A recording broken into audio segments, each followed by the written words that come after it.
The yeas are 52, the nays are 47. The motion is agreed to.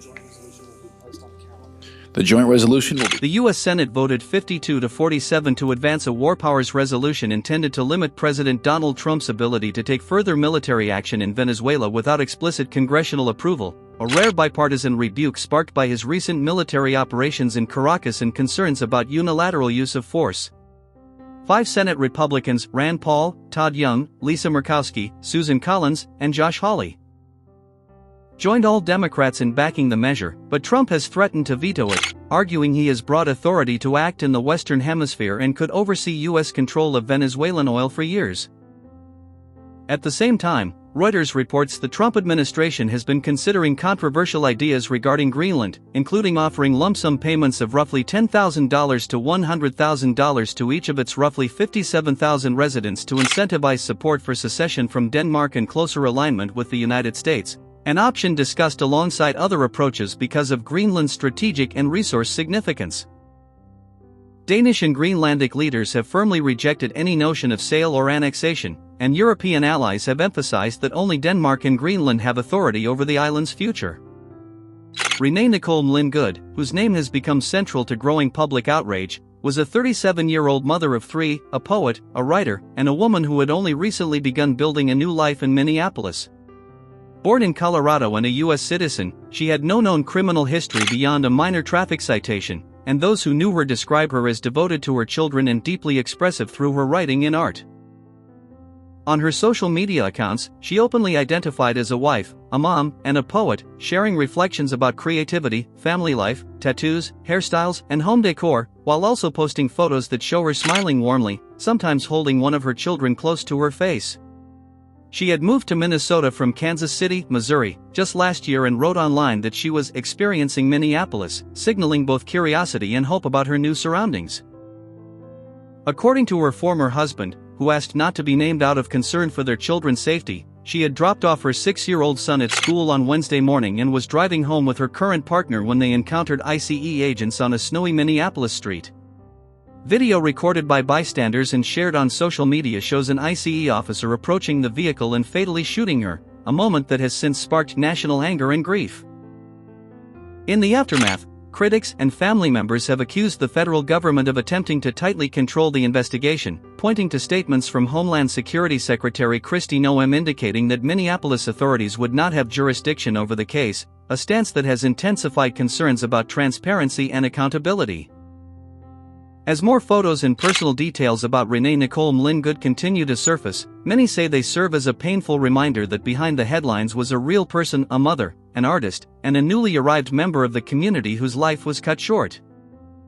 In further remarks that have intensified controversy and public anger, Homeland Security Secretary Kristi Noem was confronted with a direct question about the widely circulated video showing the killing of Renee Nicole Mlin Good, specifically how she responds to people who watched the footage themselves and concluded that Renee was not using her vehicle as an act of violence or terrorism, but was instead approached and shot at close range by an ICE agent.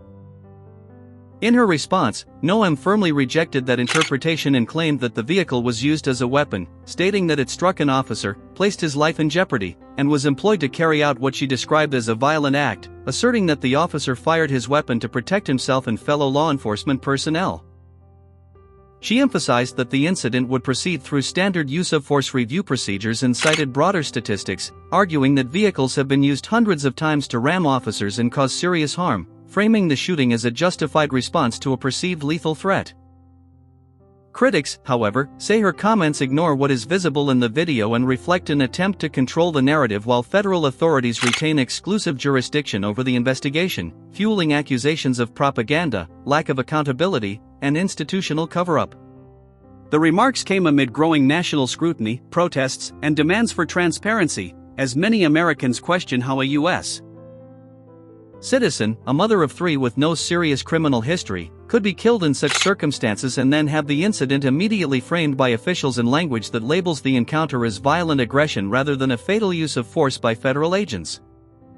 Officials from the Department of Homeland Security, including Secretary Kristi Noem, have publicly defended the ICE agent's actions in the fatal shooting of 37-year-old Renee Nicole Good, asserting that the officer believed his life and the lives of other agents were in danger when Good's vehicle moved toward them during a federal operation in Minneapolis. Federal leaders, including Noem and other Trump administration officials, have described the incident as an act of self-defense and even labeled Good's actions as domestic terrorism, claiming she used her vehicle as a weapon against law enforcement, though those terms have been strongly disputed by local authorities and many who have seen the video evidence.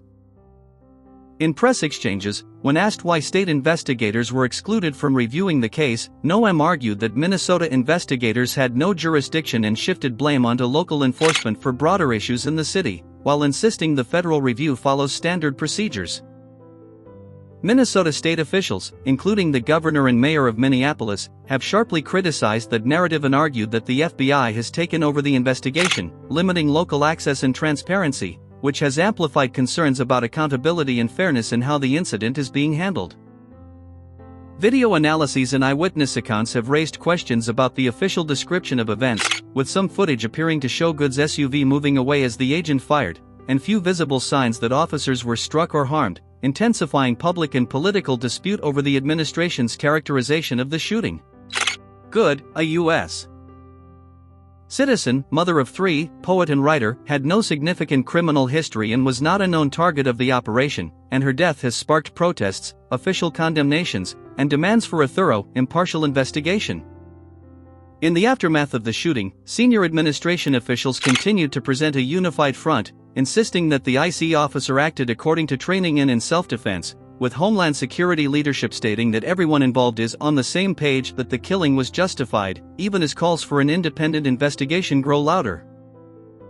At the same time, prominent MAGA-aligned figures escalated the rhetoric, most notably Republican Congressman Randy Fine, whose remarks framed the killing of Renee Nicole Mlin Good as an inevitable consequence of getting in the way of what he described as the government repelling a foreign invasion, language that many critics say dangerously normalizes state violence against civilians and echoes the authoritarian logic used by repressive regimes throughout history. These comments, broadcast nationally, intensified outrage among activists and civil rights advocates, who argue that such statements effectively threaten the public by suggesting death is an acceptable outcome for dissent or resistance. This political backdrop coincided with renewed scrutiny of Donald Trump's foreign policy posture, including reporting on his comments to the New York Times that revealed no clear plan for democratic elections in Venezuela and instead suggested continued support for an authoritarian-aligned leadership while prioritizing control over oil resources. As tensions rise internationally with aggressive posturing toward Greenland and domestically with protests in Minneapolis, independent journalists on the ground captured footage of demonstrators confronting ICE agents, accusing them of terrorizing communities and demanding justice for a mother whose killing has become a symbol of what critics describe as a broader pattern of militarization, impunity, and escalating authoritarianism within the federal government. In a moment charged with grief, anger, and moral urgency, a protester addressed ICE agents directly, urging them to reflect deeply on the choices they are making and the human cost attached to those decisions, emphasizing that no amount of money, authority, or orders can justify destroying families and taking parents away from their children. The speaker pleaded with them to walk away, reminding them that they still have a choice, that they do not have to participate in actions that violate their conscience, and that every individual must ultimately answer to their own soul, their own sense of right and wrong, and whatever God they believe in. The words became even more raw and personal when the focus turned to Renee Nicole Mlin Good, a 37-year-old mother whose life was taken, leaving behind her 6-year-old son, Emerson, who woke up the next day without a mother, a loss described not as an abstract statistic but as a permanent wound inflicted on a child who did nothing wrong. The speaker rejected any sign of indifference or mockery, stressing that the death of a woman, a mother, is not something to smirk at or dismiss, but something that should shake the conscience of everyone who witnessed or enabled it. As the moment concluded, the message broadened to the audience watching, urging them to stay engaged, to keep paying attention, to support independent journalism, and to remain connected in the fight for accountability, justice, and truth, framing the tragedy not as an isolated incident but as a defining moral test for the country and for every person involved.